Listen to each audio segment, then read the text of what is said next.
के युवाओं की बात करता हूं तो मुझे एक बात की बहुत क्लैरिटी है कि आप देश का वर्तमान भी है और आप देश का भविष्य भी है। You are the largest stakeholder of this country, of this society, and you have to play a very very important role in the nation building process.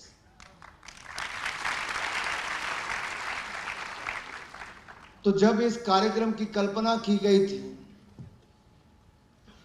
कि कार्यक्रम क्यों किया जाए, तब मैंने अपने विभाग की बैठक लेते हुए कहा था कि आजादी का अमृत महोत्सव भारत में मनाया जा रहा है। आजादी के 75 साल हमारे पूरे हो रहे, देश भर में लाखों कार्यक्रम किए जाएंगे, लेकिन उसमें जब युवा विभाग का कार्यक्रम किया जाएगा तो उसमें एक नई ऊर्जा, एक नई ताकत दिखनी चाहिए, एक नई सोच उसमें दिखे। युवाओं की जो टैलेंट है उसको दिखाने का कहीं ना कहीं अवसर मिल पाए। तो हमने दो तरह के कार्यक्रम किए थे उसमें कि एक तो डिस्ट्रिक्ट लेवल पे हम लोग इसको करें ताकि आप अपनी प्रतिभा दिखाकर आपका चयन हो, और फिर आप स्टेट लेवल पे आके कंपीट करें, और इसके बाद आपको अगला मौका कहीं और नहीं, देश की राजधानी में आने का मिलने वाला है।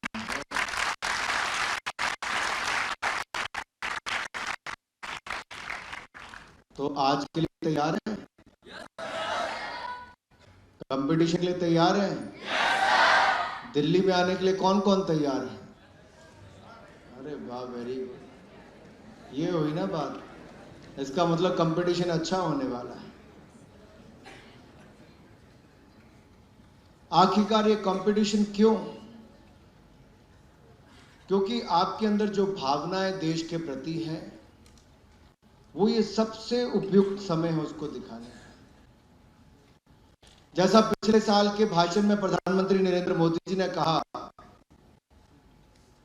कि हमें पंच प्रण इसको लेके चलना है। पांच प्रण की जो मैं बात करता हूं तो इसमें पहला क्या है? भारत को विकसित भारत बनाना है, और दूसरा अपनी सांस्कृतिक विरासत पर गर्व करना है, और तीसरा गुलामी की मानसिकता से मुक्ति पानी है, चौथा एकता और एकजुटता को बनाए रखना है और मजबूत करना है, और पांचवा बिल्कुल हर नागरिक को अपना कर्तव्य पालन करना है। और मुझे सबसे खुशी की बात यह है कि आप में से इतने लोगों की आवाज पंच प्रण के लिए आई। ये दिखाता है कि देश का युवा जागरूक भी है और कर्तव्य पालन के लिए तैयार भी।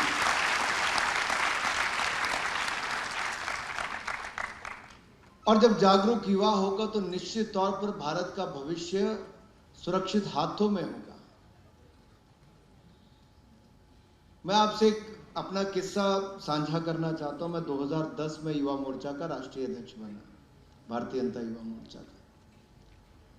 मैं दूसरी बार का सांसद बना था, तो मैंने पहला कार्यक्रम शुरू किया इंडिया फर्स्ट, कि सबके लिए देश प्राथमिकता होनी चाहिए।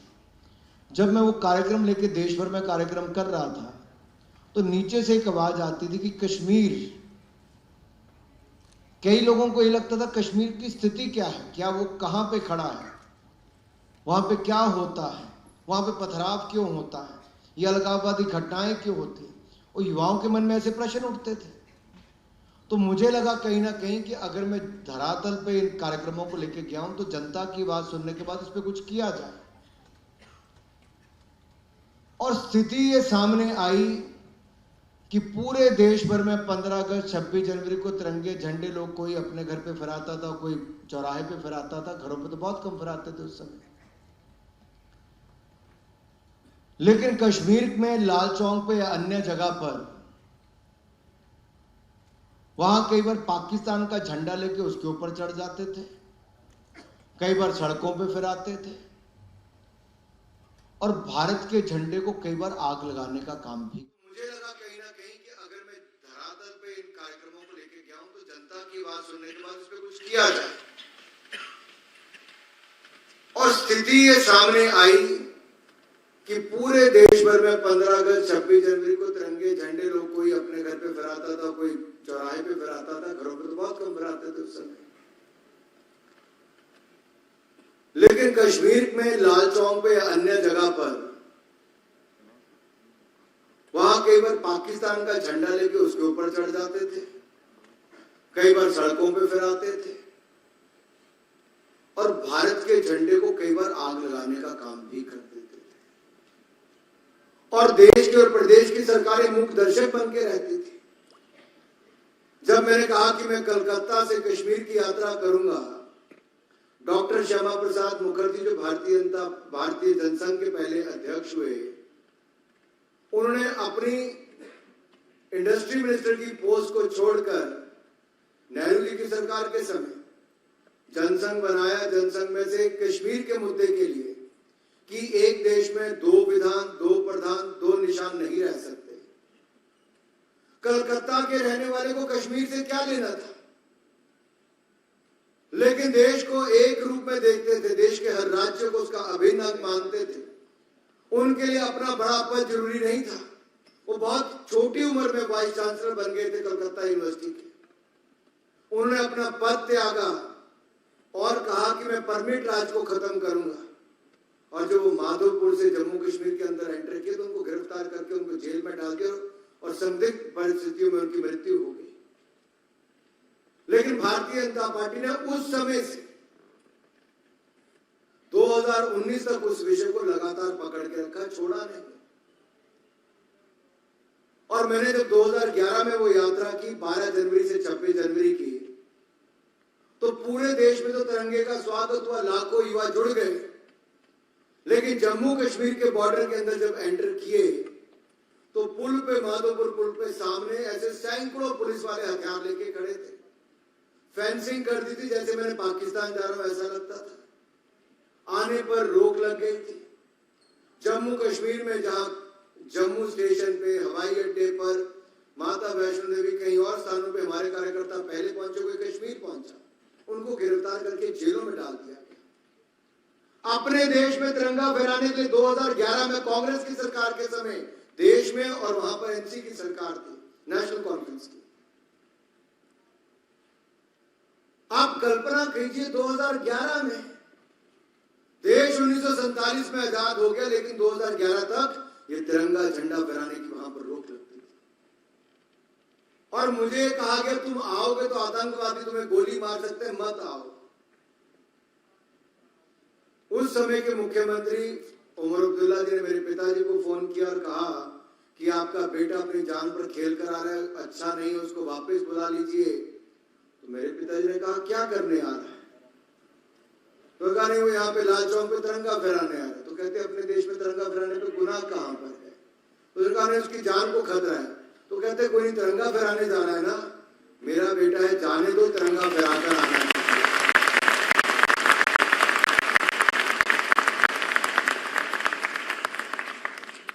अब बात केवल तिरंगा फहराने तक की नहीं थी, ये तिरंगे की आन बान शान की बात भी थी। और ये तिरंगा चंद गज का कपड़ा नहीं, ये 140 करोड़ भारतीयों को एकजुट करने की ताकत रखता है। और इस तिरंगे की ताकत को कल पूरी दुनिया ने देख लिया। जो दुनिया का कोई देश नहीं कर पाया, वो चंद्रमा के साउथ पोल पर भारत के विक्रम ने लैंड करके दिखाया। ये छोटी उपलब्धि नहीं है। उस समय कश्मीर में तिरंगा झंडा फहराना भी कोई छोटी उपलब्धि नहीं होती थी लाल चौक पे। आज तो आप जाइए तो आज तो इस बार 15 अगस्त को वहां पे लाइटें भी तिरंगे की लगी थी, लोग गाने भी गा के झूम रहे थे। ये कैसे बदला? ये 2019 में बदला जब नरेंद्र मोदी जी की दोबारा सरकार आई। धारा 370 और 35A को सदा सदा के लिए समाप्त करने का काम किया। मित्रों, एक गलती देश को कितनी भारी पड़ती है आप इसकी कल्पना नहीं कर सकते। पंडित जवाहरलाल नेहरू जी ने उस समय धारा 370 35A को एक टेम्परेरी क्लॉज के रूप में लेकर आ गए और नासूर बन गया भारत के लिए। 40,000 लोगों की मृत्यु हुई जम्मू कश्मीर में। कौन है इसके लिए जिम्मेदार? अब देखने के लिए तो कहा जा सकता है राजस्थान या कश्मीर की बात क्यों करता है। मैं इसलिए करता हूं क्योंकि जम्मू कश्मीर भारत का अभिन्न अंग है और सदा अभिन्न अंग रहेगा। और अगर उस समय डॉक्टर श्यामा प्रसाद मुखर्जी ने चिंता नहीं की होती तो जैसे एक्साइज इनका एरिया पुरानी कांग्रेस की सरकारों में चला गया, न जाने कितना एरिया और चला गया होता। लेकिन ये नई सरकारों के आने के बाद भारत की ताकत को इस तरह से आप देख सकते हो कि जब कोई पुलवामा की तरह करता है तो सर्जिकल स्ट्राइक के साथ उसका मुंह तोड़ जवाब देता है। और जब यूक्रेन में हमारे भारत के नौजवान फंस जाते हैं, लगता है कि 23,000 हमारे मेडिकल के छात्र और अन्य छात्र छात्राएं कैसे आएंगी, तब भी कुछ और नहीं, मां गंगा का स्नान और मां गंगा की आरती करने के बाद ऑपरेशन गंगा जब नरेंद्र मोदी जी ने चलाया तो 23,000 भारतीय छात्र छात्राएं सुरक्षित वापस आए। वैसे तिरंगे की ताकत एक बार फिर देखने को मिली। भारतीय तो तिरंगा हाथ में लेके निकले, जिसके पास तिरंगा नहीं था वो फोटो कॉपी कलर्ड, अगर मैं कहूं प्रिंट लेके A4 साइज पे ऐसे तिरंगे का लेकर वो बाहर निकलते थे, अन्य देशों के लोग भी, और ये दिखाते थे कि तिरंगा उनके हाथ में है तो वो भी सुरक्षित निकल जाएं। और ये तिरंगे की ताकत यूक्रेन की युद्ध की भूमि में भी दिखी कि वहां से वो भी ये सारी बातें मैं अपने देश के युवाओं के सामने इसलिए कर रहा हूं कि हमें इसी तिरंगे की आन बान शान को बरकरार रखना है, उसको आगे लेकर जाना है। क्योंकि आप में जितना नरेंद्र मोदी जी को विश्वास है, देश को विश्वास है, दुनिया को विश्वास है, उन आशाओं आकांक्षाओं पर हमें खरा उतरना है। क्यों उतरना है खरा? क्योंकि दुनिया को आज भारत से उम्मीद है और भारत को अपने युवाओं से उम्मीद है। मुझे आज भी याद है, मैं minister of state for finance बना तो रामचंद्र जी ने जो कहा कि प्रधानमंत्री जी ने मुझे बुलाकर पहले दिन क्या कहा, निर्मला सीतारमण जी ने, कि देखो देश के युवाओं में बहुत काबिलियत है, वो स्टार्टअप्स में आगे बढ़ना चाहते हैं। देश की जो हमारी ये काम करने की प्रणाली कुछ है, ये बहुत उनको उलझा के रखती है। आज का युवा उलझना नहीं चाहता, उसमें से बाहर निकल के सरल तरीके से काम करना चाहता है। अब उसके लिए जो उनकी संकट है उनको कम कीजिए। उन्होंने हमें 4-5 चीजें करने के लिए बताई और हमने वो कर की। और पीएम साहब उसका वापस बार बार पूछते थे, इस पे क्या हुआ, इस पे क्या हुआ। अब देखिए, प्रधानमंत्री जी की कल्पना वो थी जो आज से 9 साल पहले कोई सोचता नहीं था। भारत में 500 स्टार्टअप्स भी नहीं थे 2014 में। आज भारत में 1 लाख स्टार्टअप्स हो गई है और दुनिया का तीसरा सबसे बड़ा स्टार्टअप इकोसिस्टम। हम कहीं नहीं थे, 3rd लार्जेस्ट इकोसिस्टम दुनिया का कोई स्टार्टअप्स में बना तो हमारा भारत बनकर उभरा है। और इसमें युवाओं की ताकत और देखिए, कोविड के समय जहां दुनिया के बड़े बड़े उद्योग बंद होने की स्थिति में थे, तब भारत के स्टार्टअप्स ने कई बड़ी कंपनियों को खरीद भी लिया और उस समय 50 से ज्यादा स्टार्टअप्स यूनिकॉर्न का दर्जा प्राप्त किए, यानी कि उनकी वैल्यू 8,500 करोड़ से ज्यादा एक की हो गई। ये बहुत बड़ी बात है। और जब मैं आज से 7 साल पहले देखता हूं, प्रधानमंत्री जी ने कहा था मेक इन इंडिया में पहली PLI स्कीम मोबाइल सेक्टर में, इलेक्ट्रॉनिक सेक्टर में लेकर आए। फॉसिल फ्यूल के बजाय सबसे ज्यादा 2nd लार्जेस्ट इंपोर्ट किस चीज की होती है? आयात किसका किया जाता है? इलेक्ट्रॉनिक्स का। क्रूड ऑयल पहला है, इलेक्ट्रॉनिक्स दूसरा। हम दुनिया के दूसरे सबसे बड़े इंपोर्टर थे मोबाइल फोन के, इलेक्ट्रॉनिक गुड्स के। आज 6-7 सालों के अंदर ही हम दुनिया के दूसरे सबसे बड़े मैन्युफैक्चरर हो गए हैं मोबाइल फोन के। ये जो एप्पल का मोबाइल फोन है, ये फॉक्सकॉन जो बनाती है, इसने भारत में भी 2 साल पहले मुश्किल से फैक्ट्री लगाई और इस साल उसका कुछ महीनों के अंदर टर्नओवर $10 बिलियन यानी कि 85,000 करोड़ से ज्यादा का हो गया है। आप कल्पना कीजिए कैसे बदलाव आ रहा है। हजारों करोड़ के एक्सपोर्ट शुरू हो। अब हम लोग हथियारों को इंपोर्ट करते थे, दुनिया का सबसे ज्यादा इंपोर्ट करने वाला देश भारत था। एक निर्णय हमने कोविड के समय लिया। अब कोविड के समय ऐसे कई निर्णय लिए जो रिफॉर्म्स आज तक की सबसे बड़ी गिनी जाएंगी। जो 1992 से भी बड़ी रिफॉर्म्स हमने कोविड के समय ली और उस समय मोदी जी ने कहा आत्मनिर्भर भारत बनाएंगे। बहुत सारे विपक्ष के नेताओं ने उसका मजाक भी उड़ाया कि क्या होता है आत्मनिर्भर भारत, क्या होगा भारत का अपने आप, what is self reliant India, can India survive. अभी प्रश्न चिन्ह उठे। लेकिन मैं आपसे पूछता हूं, अगर भारत अपनी वैक्सीन बनाने का प्रयास ना करता तो मुझे नहीं पता इस हॉल में हम में से कितने लोग आज यहां पर होते और कितने नहीं होते। ये हमारे वैज्ञानिकों की ताकत थी। आज तो बहुत आसान लगता है सब कुछ, उस समय आपका भी दम घुटता था कि कब कर्फ्यू हटे, कब लॉकडाउन हटे, कब हम अपने स्कूल कॉलेज जा सके, अपने दोस्तों से मिल सके। लगता था नहीं लगता था? तो उस संकट में से निकालने के लिए हमारे वैज्ञानिकों ने बहुत मेहनत की और जिस तरह से हैंड होल्डिंग करने उनको अपफ्रंट हम लोगों ने मदद की सरकार की ओर से। अगर हम दुनिया भर के देशों की ओर देखते, जैसे पहले वैक्सीन को इंपोर्ट किया जाता था, तो आज भी भारत में अभी तक इंपोर्ट ही हो रही होती वैक्सीन। लेकिन भारत ने बनाई भी, 220 करोड़ वैक्सीन मुफ्त में लगाई भी और दुनिया के 160 देशों को वैक्सीन मैत्री के अंतर्गत वैक्सीन और दवाइयां पहुंचाने का काम दुनिया का एक देश कर पाया। अब ये चुनौतियां हैं आप सबके सामने, इनमें से अवसर हमने खोजे। डिफेंस इक्विपमेंट में हमने 1000 आइटम्स को इंपोर्ट करना बंद कर दिया। हमारा एक ही साल के अंदर पिछले साल मैन्युफैक्चरिंग डिफेंस की 1 लाख करोड़ से ज्यादा हो गई। 16,000 करोड़ का एक्सपोर्ट कर दिया। अगले 2 साल के अंदर हमारा एक्सपोर्ट 40,000 करोड़ हो जाएगा। दुनिया में जेट इंजन की टेक्नोलॉजी जो कभी बड़ी मुश्किल से कोई देश देता है, इस बार मोदी जी अमेरिका गए तो जेट इंजन की टेक्नोलॉजी भी भारत को देने का एग्रीमेंट हो गया है। आप में से साइंस के स्टूडेंट्स कौन कौन है? साइंस स्ट्रीम के? अरे वाह, अरे भाई सबसे पहले तो चंद्रयान की आप सबको स्वच्छ भारत के कारण, स्वच्छता बढ़ाने के कारण,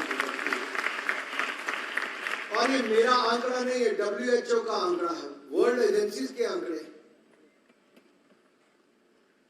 मेरा आप सबसे निवेदन एक रहेगा, आप में से किसी को परेशानी तो नहीं होती? सब खुश रहते होंगे कि होती किसी को परेशानी? सब खुश है, कोई परेशानी नहीं है? होती है? होती है ना? तो क्या करते हैं?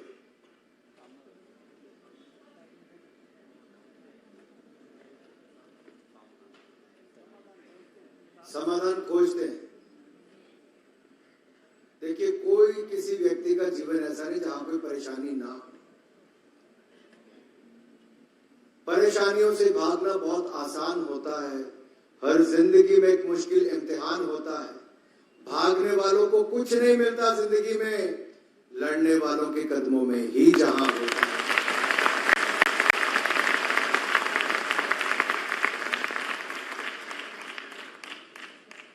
और हमें तो इतने उदाहरण इन 9 वर्षों में, पहले भी वर्षों में बहुत कुछ देखने को मिले, जहां आपदा में ही अवसर खोजे, मुसीबतों में ही नई हमने समस्याओं का समाधान करते हुए नई खोज भी की, अवसर भी खोजे हैं।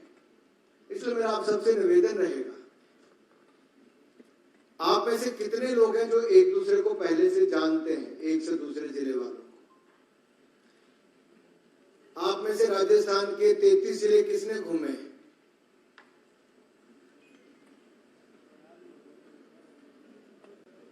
अधिकारियों ने घूमे। सरकार पैसा देती भाई घूमेंगे।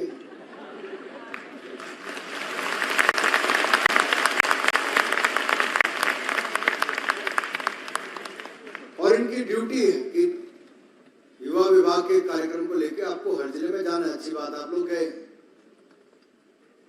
युवाओं से मैंने इसलिए पूछा कि आप कितना ट्रेवल करते हैं, आप कितना राजस्थान को जानते हैं।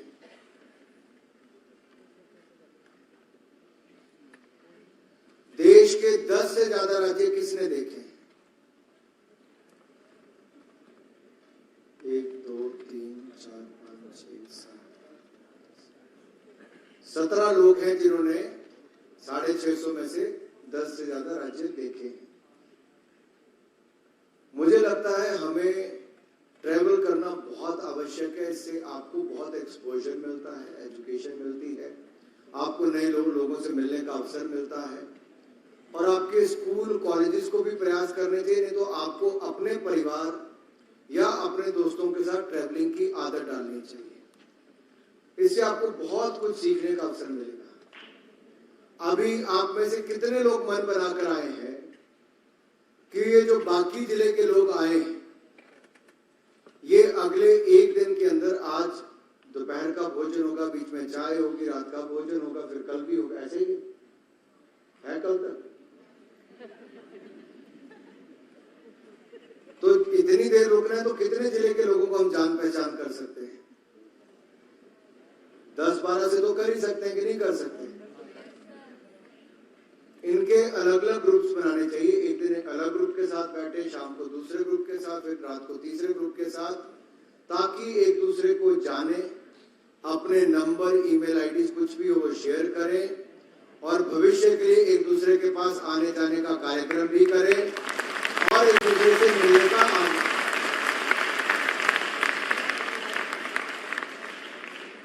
मैं आपको इसलिए सब बातें कह रहा हूं क्योंकि मैं अपने संसदीय क्षेत्र में ऐसा कार्यक्रम चलाता हूं। जितने मेरिटोरियस स्टूडेंट्स हैं, मैं उनमें से कुछ युवाओं को पिक करता हूं अलग अलग फील्ड्स के, उनको देश के अलग अलग राज्यों में लेकर जाता हूं। और इसके पीछे केवल कारण एक है। जब मैं इन बच्चों को देखता था कि जो बहुत अच्छा शिक्षा में कर रहे हैं, खेल में कर रहे हैं, खेल वालों को तो दुनिया देखने का अवसर मिलता था, शिक्षा वाले किताबों तक ही सीमित रहते थे। तो उनको कैसे आगे बढ़ाया जाए? आप उनके 6 दिन का टूर बनता है। I can send you videos, I can share their reports with you. On the first day, how they behave, what is their confidence.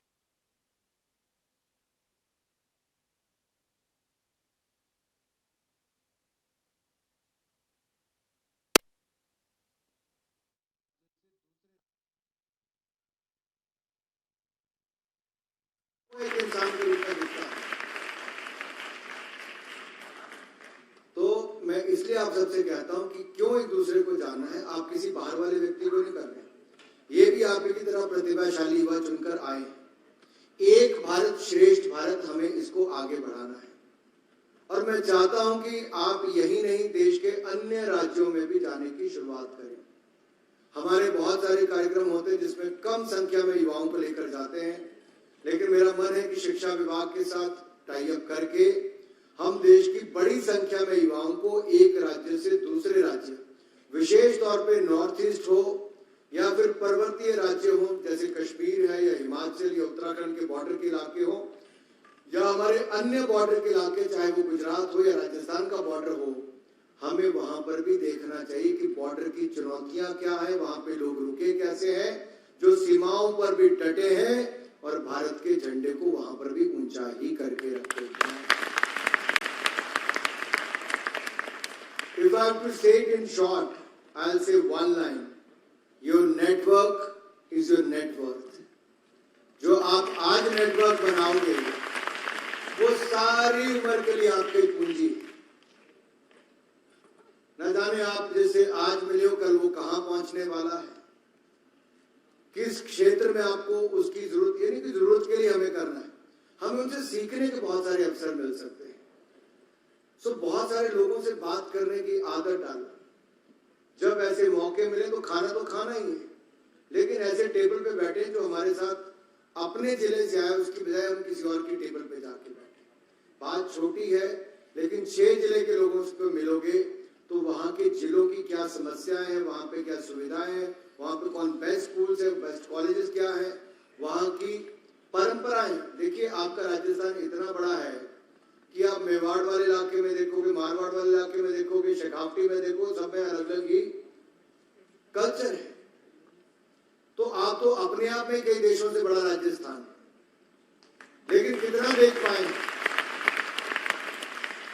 मैं ज्यादा समय न लेता हुआ केवल इतना ही कहने वाला हूं कि आइए इस युवोत्सव में हम लोग अपनी प्रतिभा को तो दिखाएं, अपने नए दोस्त बनाकर जाएं, नए लोगों से जान पहचान करके जाएं, वो अपने जीवन में आगे बढ़ने के लिए क्या करते हैं। Let us learn from them also how do they achieve so much in their life. और मैं जब क्रिकेट का खेलता भी था तब भी मैं देखता था कि मेरे साथ वाला कैसे बेहतर रन बनाता है, मैं उससे बेहतर कैसे बना पाऊं। उससे ईर्ष्या करने की बजाय उससे सीखने का प्रयास करना चाहिए। और जब मैं हिमाचल प्रदेश क्रिकेट संघ का अध्यक्ष बना, मेरी उम्र सिर्फ 25 साल थी। मीडिया के लोगों ने लिखा बड़ा बड़ा करके कि 50 साल में कुछ नहीं हुआ है, 25 साल का नौजवान क्या करेगा। और सही थे। 7 कुर्सियां मिली थी, एक टाइपराइटर मिला था, 2 रजिस्टर मिले थे जिसमें 50 साल का लेखा जोखा था, और बैंक में लगभग 9 साढ़े 9 लाख रुपया था, और पूरा प्रदेश क्रिकेट का चलाना था जहां पे एक भी ढंग का ग्राउंड नहीं था। लेकिन मैंने उसको चुनौती के रूप में लिया,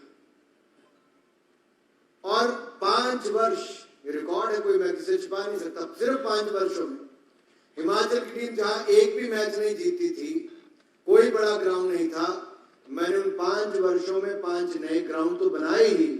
दुनिया का सबसे खूबसूरत ग्राउंड सबसे सस्ते दाम में कहां बनाया बताओ? बड़ी नजर रखते हुए धर्मशाला में। जागरूक है भाई यहाँ के बच्चे को। धर्मशाला में वो 300 फीट का पहाड़ था, तो जब माननीय मुख्यमंत्री जी वहां पे पत्थर रखने आए तो उनके साथ वाले मंत्री कहते थे कि पत्थर तो रख दिया, पता नहीं कभी स्टेडियम बनेगा नहीं बनेगा। पर हमने सरकार से 1 रुपया भी नहीं लिया, और दुनिया का सबसे खूबसूरत स्टेडियम उस जमाने में मात्र 45 करोड़ में बना कर दिया। पहाड़ों में लोग, सब संभव है, नथिंग इज इम्पॉसिबल। जैसे आप लोग पढ़ते हैं तो सब सोशल मीडिया पे चलता, आई एम पॉसिबल, इम्पॉसिबल को करके, तो ये सब पॉसिबल होता है if there is a will there is a way. जहां चाह वहां राह। तो मुझे पूर्ण विश्वास है आप अपने जीवन के लिए कुछ ना कुछ तो आपने वैसे तय कर लिया जीवन में बनना क्या है, पक्का तय है ना? अच्छा नागरिक बनने के बारे में सोचा किसी ने? सोच लिया पक्का। और कर्तव्य पालन करने के बारे में? चलो मैं आप में से किसी को पूछता हूं, टीचर कितने लोग बनना चाहते हैं? ये तो नौकरी पाने के लिए बनना चाहते हैं। आप पढ़ने लिखने में अच्छे हैं तो आप किसी गरीब के बच्चे को भी क्या 1 घंटा दिन में या हफ्ते में कोई 2 दिन पढ़ा सकते हैं? तो जिसके मन में, देखिए आपको कोई एक क्षेत्र अपने लिए चुनना है जो आपके दिल के करीब, आपको लगता है देश में इस बात को बदलाव आना चाहिए। सफाई हो तो स्वच्छता अभियान के लिए 25 साल के लिए जुड़ जाइए, शिक्षा हो तो शिक्षा के साथ 25 साल के लिए जुड़ जाइए, स्वास्थ्य के क्षेत्र में कर रहे हैं तो उसके लिए 25 साल के लिए जुड़ जाइए, खेल कूद में कर रहे हैं तो उसके लिए 25 साल के लिए जुड़ जाइए, क्योंकि यही समय है, सही समय है, ये अमृत काल की शुरुआत है। इस समय हमें अमृत काल में जुड़कर अगले 25 साल तक उस एक आइडिया को जीना है। स्वामी विवेकानंद जी ने कहा था, एक आइडिया पिक कर लो, दिन रात सोते जागते उसी के लिए ही जियो, और जब आप वो एक आइडिया लेकर चलते हो तो आपको कोई नहीं हरा सकता। चंद्रमा कोई धरती नहीं है या कोई प्लेटफॉर्म, आप उसमें सफल ही होने वाले हो। मेरा निवेदन है, कुछ भी हो, आप कुछ भी जीवन में बने, मैं आपके लिए कामना करता हूं ईश्वर से, आप बहुत सफल हो। लेकिन एक अच्छे नागरिक अवश्य बने, कोई एक क्षेत्र अवश्य चुने जहां पे आप बदलाव देखना चाहते हैं। मैं एमपी बना, मैंने एमपी बन के अपने क्षेत्र में बहुत सारे प्रोजेक्ट लेके गया। एम्स ले गया, पीजीआई ले गया, मेडिकल कॉलेज ले गया, IIIT ले गया, NIT ले गया, सेंट्रल यूनिवर्सिटी ले गया, रेलवे लाइनें हिमाचल में नहीं आई थी वो ले गया, 4 4 लेन ले गया, सब ले गया, 9 केंद्रीय विद्यालय ले गया। लेकिन ये थे सरकारी कार्यक्रम। मेरे मन में था कि मैं जो दुनिया को एक देता फिरता हूं ज्ञान की भाई आप अपने दिल के करीब कुछ करो, तो मैं क्या करूं। मैंने सबसे पहला प्रयास किया, 3 मोबाइल मेडिकल यूनिट मैंने, मेरे पिताजी, मेरे कुछ दोस्तों ने मिलकर डोनेट किए। और डोनेट करने की तो ताली नहीं होनी चाहिए, चलाना बड़ा मुश्किल है भाई। उसके आगे डॉक्टर रखना है, लैब टेक्नीशियन रखना है, दवाइयां देनी है, फिर जांच का पैसा लगता है। लेकिन जो लोगों के चेहरों में चमक देखने को मिलती थी पहाड़ों में, जिन बुजुर्ग महिलाओं को अपने घर के कामकाज से फुर्सत नहीं मिलती थी, अस्पताल गए 5-5 साल हो जाते थे, हमने उनके घर द्वार तक अस्पताल पहुंचा दिया। पिछले 5 सालों में 3 से बढ़ाकर गाड़ियां 33 हो गई और 8 लाख ओपीडीज हमने आज तक फ्री ऑफ कॉस्ट की है। 1 भी रुपया नहीं लिया और न ही दवाई का कोई पैसा लिया है। और यहाँ तक कि लिपिड प्रोफाइल तक की उनकी जांच भी बिल्कुल मुफ्त में की जाती है, बिल्कुल मुफ्त में, 1 रुपया नहीं लगता। फिर दूसरा लगा कि युवा नशे की तरफ ना जाए। मैं आप सबसे भी निवेदन करता हूँ, नशे से दूर रहें, किसी को देखे तो उसको भी बाहर निकालने का काम करें। और हमने खेलों को बढ़ावा दिया, खेल महाकुंभ चलाए, 75,000 खिलाड़ी उसमें भाग लेते हैं, युवा आप जैसे अलग अलग स्कूल, कॉलेज, पंचायतों से। फिर तीसरा मैंने जो आपसे कहा कि सांसद भारत दर्शन, जो मेरिटोरियस स्टूडेंट्स उनको लेकर जाते हैं। अब हमने एक कार्यक्रम और शुरू किया है, एक से श्रेष्ठ। कोई एक टीचर अपने ही गांव में वॉलंटियर के रूप में काम करेगा। और हमने शुरुआत तो 10-12 से की थी, बहुत अच्छा रिस्पांस मिला। अब लगभग 480 के लगभग टीचर्स 1 साल में हो गए हैं और लगभग 9,000 बच्चों को, गरीब बच्चों को पढ़ाने का काम वो कर रहे हैं। तो कितने जिंदगियों में आप बदलाव ला सकते हो, केवल एक प्रयास आपको करना है और ईमानदारी के साथ प्रयास करना है, दिखावे के लिए मत करिए। मैं नॉर्मली शेयर करता है, मैं आप सबसे शेयर इसलिए कर रहा हूं कि आपकी यात्रा 25 साल की शुरू होने वाली है और आप भी अपने भविष्य की पीढ़ियों को जब बताएंगे कि देखिए एक और तो विकसित भारत बनाने का हमने संकल्प लिया था, लेकिन उसके साथ साथ मेरा योगदान मेरे देश के प्रति, मेरे समाज के प्रति, मेरे परिवारजनों के प्रति ये है कि मैंने ये बदलाव इस क्षेत्र में अपने देश में लाया हूं। कोई छोटा ही हो उससे भी बहुत फर्क पड़ता है। बहुत सारे युवा मुझे कहते हैं कि सर आप कह तो देते हो, we don't have a team, we don't have a money, how do we do it, कैसे कर पाएंगे। तो मित्रों, एक जंगल में आग लगी थी, जंगल के जानवर वहां से सब भाग रहे थे और भागते भागते देख रहे थे चिड़िया थी, चोंच में पानी लेके आती थी, आग पे डालती थी, फिर जाती थी पानी पे, आग पे पानी डालती थी। तो एक जानवर ने उससे पूछा, भाई ये क्यों कर रही तेरे, एक एक बूंद पानी डालने से क्या होने वाला है। तो कहती मुझे भी पता है जंगल में इतनी आग लगी, मेरी एक एक बूंद डालने से जंगल की आग नहीं बुझेगी, लेकिन जब जंगल की आग का इतिहास लिखा जाएगा तो ये लिखा जाएगा कि इस आग को देख के भागने वालों में से तुम थे और आग बुझाने वालों में मैं थी।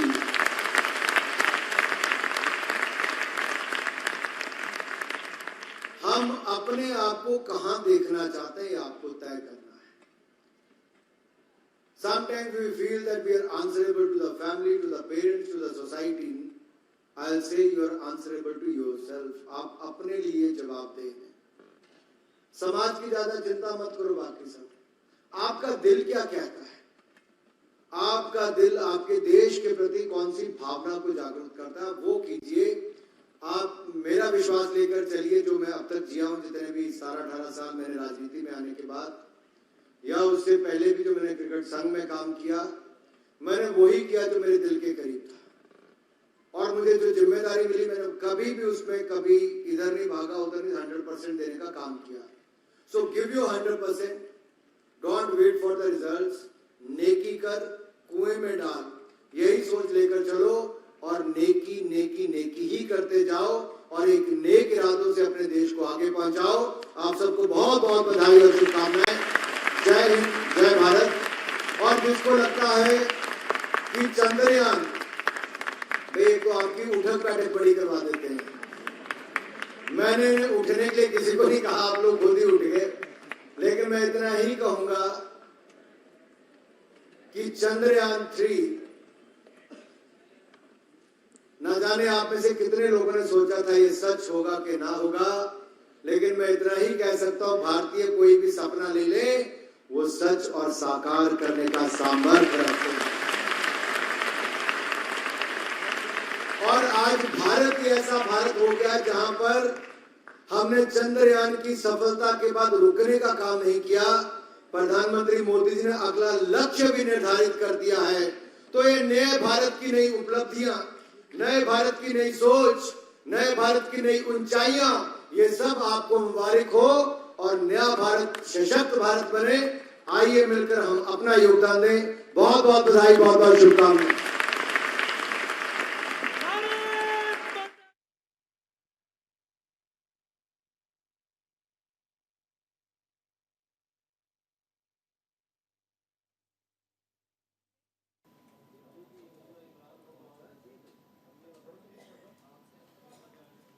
तो युवाओं को अनुराग ठाकुर ने संबोधित किया। देखिए किस तरीके से राज्य स्तरीय युवा उत्सव कार्यक्रम का आज आयोजन किया गया है। निम्स यूनिवर्सिटी में केंद्रीय मंत्री अनुराग ठाकुर ने न सिर्फ कार्यक्रम का आयोजन किया और इस तरह से कहीं ना कहीं जो स्टूडेंट्स हैं, जो छात्र हैं, उनका उत्साहवर्धन भी किया। तो कार्यक्रम में निम्स के चेयरमैन डॉक्टर BS तोमर भी मौजूद थे।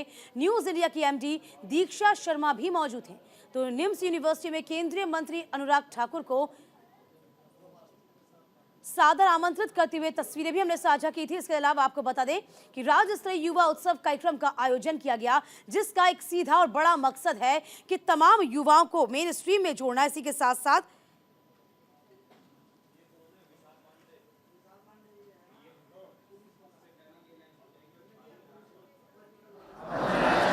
एवं व्यवहार से दूर रखेंगे। हमें गर्व है अपने देश की अनमोल विरासत एवं सार्वभौम परंपरा पर हम निरंतर गौरवान्वित होकर इस मनोभाव को अंगीकार करेंगे। हम प्रतिज्ञा करते हैं कि देश की एकता और अखंडता को अक्षुण्ण बनाए रखने हेतु सदैव एवं अनवरत प्रयत्नशील होकर और देश को विघ्नकारी तत्वों से सुरक्षित रखने हेतु अनिष्ट प्रयासरत रहेंगे। एक जागरूक नागरिक होने के नाते हम अपने उत्तरदायित्व एवं कर्तव्य बोध के प्रति जागरूक होकर समाज एवं देश के विकास हेतु सदैव प्रयत्नशील रहेंगे। जय हिंद, जय भारत।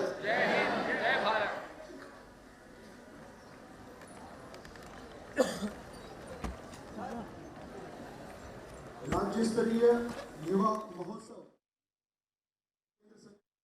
में प्रधान हेतु न्यूज इंडिया की MD भी मौजूद हैं।